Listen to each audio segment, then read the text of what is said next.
আসসালামু আলাইকুম। এই যে আমাদের স্কুলের সামনে এটা দিঘি, বৃষ্টি আসছে, ভালো লাগতেছে অনেক দিন পর। দিঘির পানিতে বৃষ্টি পড়তেছে, ওখানে ভালোভাবে বোঝা যাচ্ছে, অনেক সুন্দর লাগতেছে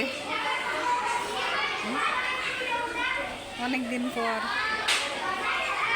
কয়েকদিন ধরে বৃষ্টি হচ্ছে কিন্তু দেখতে পাইনি, আজকে দেখা যাচ্ছে দিনের বেলা। কয়েকদিন রাত্রে বৃষ্টি হলো। এই দিঘির ছবি তুলতেছি ময়না।